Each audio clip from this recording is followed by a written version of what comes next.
ఓం శాంతి. ఈరోజు Murali date 6 July 2026. బాబా చెప్తున్నారు, మధురమైన పిల్లలు, జీవించి ఉండే ఈ శరీరం నుండి వేరైపోండి. అశరీరులై తండ్రిని స్మృతి చేయండి. దీనినే డెడ్ సైలెన్స్ అని అంటారు. ప్రశ్న: పిల్లలైన మీరిప్పుడు మీ పునాదిని దృఢంగా చేసుకుంటున్నారు. దృఢత ఏ ఆధారంతో వస్తుంది? జవాబు: పవిత్రత ఆధారంతో. ఆత్మ ఎంతెంత పవిత్రంగా అనగా సత్యమైన బంగారంగా అవుతూ ఉంటుందో అంత దృఢత వస్తూ ఉంటుంది. అర్ధకల్పం ఈ పునాదిని ఎవరూ కదిలించలేనంత దృఢంగా తండ్రి స్వరాజ్య పునాదిని వేస్తున్నారు. మీ రాజ్యాన్ని ఎవరూ లాక్కోలేరు. పాట: ఓం నమః శివాయ. ఓం శాంతి. తండ్రి చెప్తున్నారు, నన్ను స్మృతి చేయండి అనగా అశరీరులుగా అవ్వండి, అనగా డెడ్ సైలెన్స్గా అవ్వండి. మనుషులు మరణించారు అంటే డెడ్ సైలెన్స్ అయిపోతుంది. వారి శరీరం శాంతిగా అయిపోయిందని అంటారు. శరీరము ఆత్మ వేరైపోయాయి అనగా చనిపోయారని అంటారు. పిల్లలైన మీరిక్కడ కూర్చోవటం కూడా డెడ్ సైలెన్స్ అని అంటారు. జీవించి ఉండే అశరీరులుగా అయిపోండి. స్వయాన్ని ఆత్మగా భావించి తండ్రిని స్మృతి చేయండి. ఇది సత్యమైన శాంతి అని మీకు తెలుసు. మనుషులకు శాంతి గురించి తెలియదు. డెడ్ సైలెన్స్ అర్థం గురించి వారికి తెలియదు. డెడ్ సైలెన్స్ అని ఎందుకంటారు? తాను మరణించాడని, ఆత్మ శాంతి అయిపోయిందని గుర్తు తెప్పిస్తారు. మీరు కూడా మరణించండి, మీరు కూడా శాంతి అయిపోండి.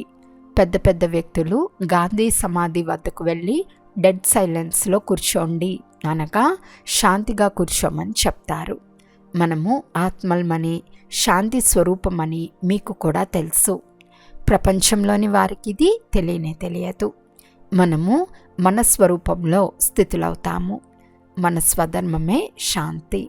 మన ఆత్మ శాంతి స్వరూపము. ఇది వారికి తెలియదు కనుక శాంతిని వేడుకుంటూ ఉంటారు. ఆత్మయే శాంతి కావాలని అంటుంది. ఆత్మ తన స్వధర్మాన్ని మర్చిపోయింది. వాస్తవానికి ఆత్మ స్వధర్మమే శాంతి. మరి ఆత్మ నేను అశాంతిగా ఉందని ఎందుకంటుంది? అశరీరులై కూర్చోండి. వారు హఠంతో ప్రాణాయామం చేస్తారు. దానితో మరణించినట్లుగా అయిపోతారు. దీనినే ఆర్టిఫిషియల్ శాంతి అని అంటారు. మా స్వధర్మమే శాంతి అని పిల్లలైన మీకు తెలుసు. ఆత్మలైన మీరు స్వరాజ్యాన్ని తీసుకుంటున్నారు. ఆత్మయే అన్నీ అవుతుంది. ఆత్మయే బ్యారిస్టర్గా అవుతుంది. మాకు రాజ్యం కావాలని ఆత్మయే చెప్తుంది. తండ్రి నుండి ఇంతకు ముందు కూడా రాజ్యాన్ని తీసుకున్నారు. ఇప్పుడు మళ్ళీ తీసుకునేందుకు వచ్చారు. మనుషులు దేహాభిమానంలో ఉన్నారు కనుక దుఃఖంలో ఉన్నారు. మేము ఆత్మలము, పరంపిత పరమాత్మ నుండి స్వరాజ్యాన్ని తీసుకునేందుకు వచ్చామని ఇప్పుడు మీరు అర్థం చేసుకున్నారు. ఆత్మలైన మీకు రాజ్యం కావాలి. ఈ సమయంలో ఆత్మ అనంతమైన తండ్రితో స్వరాజ్యాన్ని అడుగుతుంది. శ్రీకృష్ణునికి స్వరాజ్యం ఉండేది, అది మళ్ళీ మాయమైపోయింది. ఇప్పుడు తండ్రి వచ్చి ఆత్మలైన మీకు రాజ్యాన్ని ఇస్తూ ఉన్నారు. దీనినే రాజయోగం అని అంటారు. పరంపిత పరమాత్మ రాజయోగాన్ని నేర్పిస్తున్నారు. మనుషులు దేహాభిమానంలో ఉన్న కారణంగా నేను ఫలానా, నేను దేహాన్ని అని భావిస్తూ ఉంటారు. వాస్తవానికి నేను అని ఆత్మయే అంటుంది. ఆత్మయే నేను ఈ వస్తువును తీసుకుంటున్నాను అని అంటుంది. అక్కయ్యలు కూడా నేను తీసుకుంటూ ఉన్నానని అంటారు.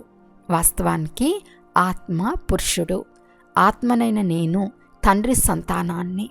బాబా నేను మీ నుండి స్వరాజ్యాన్ని తీసుకుంటున్నాను అని ఆత్మ అంటుంది. పరమాత్మ ఆత్మకు స్వరాజ్యాన్ని ఇస్తూ ఉన్నారు. భక్తికి జ్ఞానానికి చాలా వ్యత్యాసం ఉంది. శివుని మందిరం కూడా ఉంది. అన్నిటికన్నా ఎక్కువగా గంటలు శివుని మందిరంలోనే మ్రోగిస్తారు. వారిని మేల్కొల్పుతారు. అందరినీ మేల్కొల్పుతారు.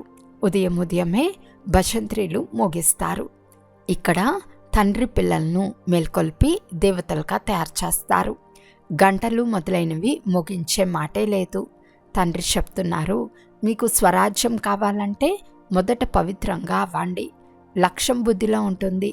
మేము మెట్రిక్ పాస్ అయితే తర్వాత ఇది చేస్తామని విద్యార్థులు చెప్తూ ఉంటారు. మాకు శాంతి లభించాలని సన్యాసులు కోరుకుంటారు. ఒక కథ కూడా ఉంది కదా, రాణి మెడలోనే హారం ఉన్న మళ్ళీ బయట వెతుకుతూ ఉంటుంది. వారు కూడా శాంతి కొరకు బయట వెతుకుతూ ఉంటారు. కానీ ఆత్మ స్వయం శాంతి స్వరూపం.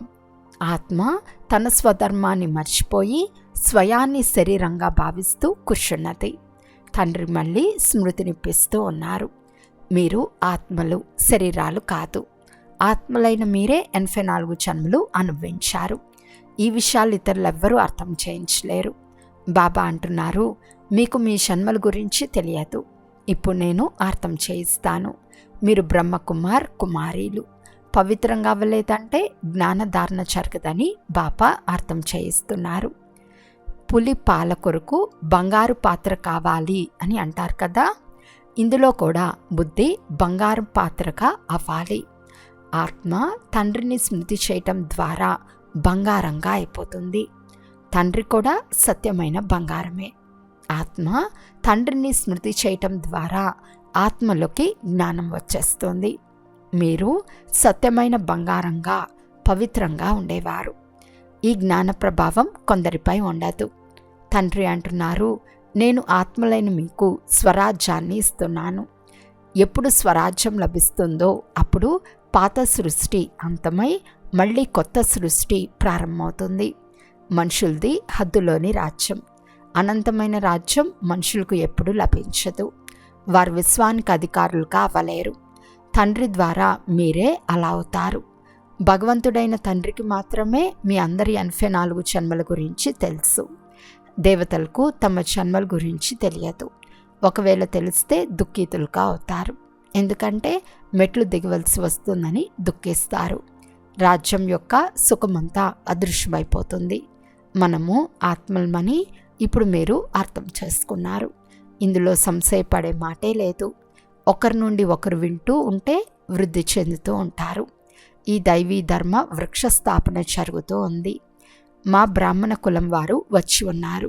వీరు భక్తి పూర్తి అయింది. తండ్రి నుండి ఆస్తి తీసుకునేందుకు వచ్చారని మీరు అర్థం చేసుకున్నారు. జ్ఞానం పూర్తి అయిన తర్వాత మళ్ళీ భక్తి ప్రారంభమవుతుంది. ఇది ఎవరికీ తెలియదు. ఇల్లు కూడా కొత్తదిగా ఉంటుంది, మళ్ళీ పాతదవుతుంది కదా. బాగా కట్టిన ఇంటికి ఆయుష్ తక్కువగా ఉంటుంది. ఈ రోజుల్లో ఇళ్లను చాలా పక్కాగా నిర్మిస్తున్నారు. భూకంపాలు మొదలైనవి వచ్చినా కూడా ఇల్లు కూలకుండా, నష్టం జరగకుండా చాలా దృఢంగా నిర్మిస్తున్నారు. పునాదిని పక్కాగా చేస్తున్నారు. ఇప్పుడు స్వరాజ్యానికి పునాది పడుతూ ఉంది. ఆత్మకు 21 జన్మల రాజ్యం లభిస్తుంది. ఇక్కడి రాజ్యం దేనికి పనికిరాదు. ఈరోజు రాజ్యం ఉంటుంది, రేపటి రోజు ఎవరైనా ఆక్రమిస్తే సమాప్తమైపోతుంది. ఎవరికి పునాది లేదు. మనుషులకు కూడా పునాది లేదు. ఈరోజు ఉంటారు, రేపటి రోజు మరణిస్తారు. ఇప్పుడు మీ అందరి పునాదిని తండ్రి పక్కా చేస్తున్నారు. 21 జన్మలకు మీరు రాజ్య భాగ్యాన్ని పొందుతున్నారు. మీ అందరి రాజ్యానికి పునాది పక్కాగా పడుతుంది. మిమ్మల్ని ఏ తుఫాన్లు కూడా కదిలించలేవు. గీతలో కూడా చెప్తారు, బాబా మాకు స్వరాజ్యాన్ని ఇస్తూ ఉన్నారు, దాన్ని ఎవరూ తీసుకోలేరు, క్రింద పడవేయును లేరు. అలాంటి స్వరాజ్యాన్ని ఇస్తూ ఉన్నారు. అక్కడ కొద్దిగా కూడా దుఃఖం అనే మాట ఉండదు. ఆత్మకు చాలా సంతోషం కలగాలి. నిశ్చయమైతే ఉంది కదా. నిశ్చయం లేదంటే స్వరాజ్యంలోకి వెళ్ళేందుకు అర్హులుగా అవ్వలేరు. ఎంతోమంది బ్రహ్మకుమార్ కుమారీలు వృద్ధి చెందుతూ ఉన్నారు. జ్ఞానసాగర్లు పతిత పావనుడైన తండ్రి మనల్ని చదివిస్తూ రాజ్యోగాన్ని నేర్పిస్తున్నారు అని మీకు తెలుసు. కృష్ణుడు నేర్పించారని మనుషులు అంటారు. శివబాబా మనుష్య శరీరంలో వచ్చి తెలిపిస్తున్నారని ఎలా అర్థం చేయించాలి? భారతదేశం పవిత్రంగా ఉండేది, ఇప్పుడు అపవిత్రంగా పతితంగా అయిపోయింది. దేవతల ముందుకు వెళ్ళి వారి మహిమను పాడతారు. మీరు సర్వగుణ సంపన్నులు, 16 కళ సంపూర్ణులు. శివుని ముందుకు వెళ్ళి ఎప్పుడు ఈ విధంగా పాడరు. శివుని మహిమ భిన్నమైనది. వారు జ్ఞానసాగర్లు, పతిత పావన్లు, సర్వులకు సద్గతినిచ్చేవారు, సర్వుల జోలను నింపేవారు భోలానాథుడు. ఇలాంటి తండ్రిని అందరూ మర్చిపోయారు. మీరు వచ్చి దుఃఖాన్ని హరించి సుఖాన్నివ్వండి పరంపిత పరమాత్మను అందరూ పిలుస్తారు. దుఃఖహర్త సుఖకర్త వారొక్కరే. వారి మతమే శ్రేష్టమైన మతం. అది శ్రీశ్రీ అయిన భగవంతుని మతం. దీని ద్వారా పిల్లలైన మీరు కూడా శ్రేష్టంగా అవుతారు. ఇది భ్రష్టాచార ప్రపంచమని ప్రభుత్వం కూడా చెప్తుంది. ఇప్పుడు శ్రేష్టంగా ఎవరు చేస్తారో ఎవరికి తెలియదు. సాధువులు తయారు చేస్తారని భావిస్తారు, కానీ వారు అలా శ్రేష్టంగా చేయలేరు. ఇది కేవలం ఒక తండ్రి పని కదా. ఇంతకుముందు ఒక రాజు ఆజ్ఞానుసారం అందరూ నడిచేవారు. సత్యుగంలో మీకు మంత్రులు ఎవ్వరూ ఉండరు. సామ్రాజ్యంలో కూడా శక్తి ఉంటుంది, మంత్రి పేరే ఉండదు. మనం విశ్వానికి అధికారులుగా రాజ్యాన్ని నడిపిస్తూ ఉండేవారమని మీరు భావిస్తారు. ఇంతకుముందు ఎలా రాజ్యం చేస్తారో అలాగే చేస్తారు. తప్పకుండా సత్యుగంలో లక్ష్మీనారాయణ రాజ్యం ఉండేది కదా. ప్రతి ఒక్కరికి వారి వారి రాజధాని లభించింది.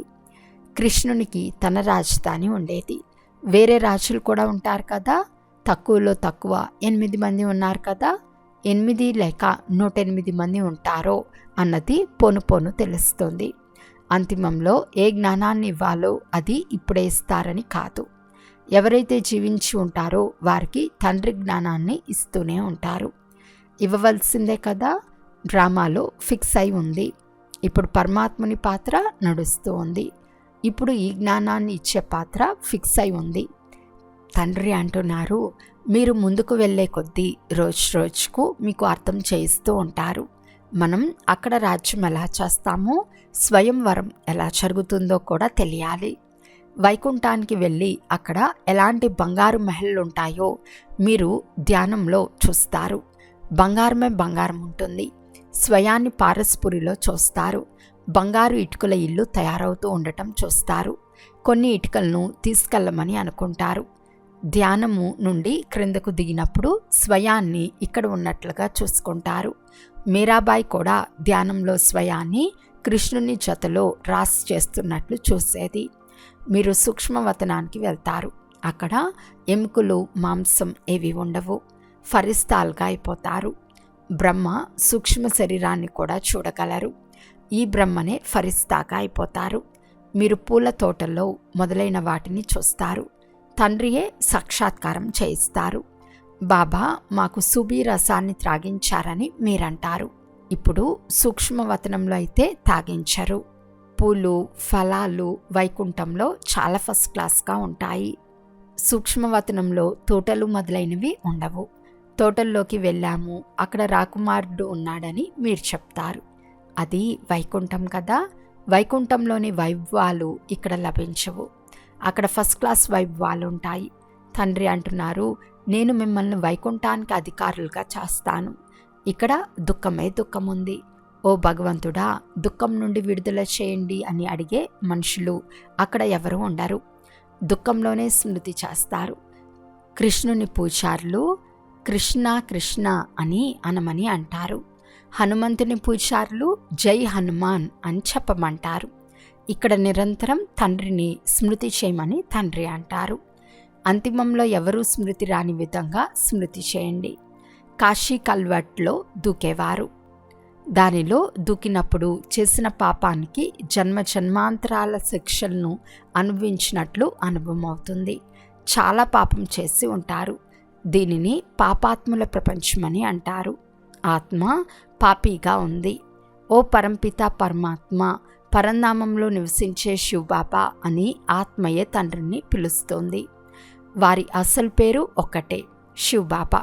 వారు ఆత్మల తండ్రి. రుద్రుని చేతలో శాలిగ్రామ శబ్దం శోభించదు. శివుడు మరియు శాలిగ్రామాలు అనే శబ్దం శోభనీయంగా ఉంటుంది. శివలింగాన్ని మట్టితో తయారు చేస్తారు. శాలిగ్రామాలను కూడా మట్టితో తయారు చేస్తారు. వారు పతిత పావనులు కదా. ఇక్కడ యజ్ఞాన్ని కూడా రచిస్తారు. భారతదేశం అన్నిటికంటే శ్రేష్టమైనది. అయితే దేవతా ధర్మాన్ని మర్చిపోయారు. మీది ఆది సనాతన దేవీ దేవతా ధర్మం. అదే కొనసాగాలి. హిందూ అనే ధర్మం ఏదీ లేదు. దేవతా ధర్మం వారే సతో రజో తమోలోకి వస్తారు. ఎప్పుడు తమోలోకి వస్తారో అప్పుడు స్వయాన్ని దేవతలని చెప్పుకోరు. వాస్తవానికి హిందూ ధర్మం అనేది ఏదీ లేదు. మీరు దేవీ దేవతలుగా అవుతున్నారని అర్థం చేయించబడుతుంది. వచ్చి అర్థం చేసుకోండి అని చెప్పే సమయం ఎక్కడ ఉందని వారంటారు. తండ్రి అంటున్నారు, సుఖశాంతుల వారసత్వం ఇచ్చేందుకు నేను మిమ్మల్ని నా వారిగా చేసుకున్నాను. ఏదైనా పరివారం పరస్పరంలో ఒకటిగా ఉంటే చాలా ప్రీతిగా నడుచుకుంటారు. అందరి సంపాదన కలిసే జరుగుతుంది. ఎలాంటి హంగామా ఉండదు. అయితే దీన్ని స్వర్గం అని అనరు కదా. సత్యుగంలో ఒకింట్లో కూడా జబ్బు కలవారు, దుఃఖితులు ఉండరు. దాని పేరే స్వర్గం. అక్కడ అందరూ సుఖంగానే ఉంటారు. తండ్రి నుండి సదా సుఖవారసత్వాన్ని తీసుకునేందుకు మీరు వచ్చారు. మీకు జ్ఞానం లభించింది. బాబా, మీరు పతిత పావనులు, మమ్మల్ని కూడా పావనంగా తయారు చేయండి అని అంటారు. తండ్రి, జతలో పిల్లలైన మీరు కూడా సత్యమైన ఈశ్వర్య సేవాదారులుగా అవ్వండి.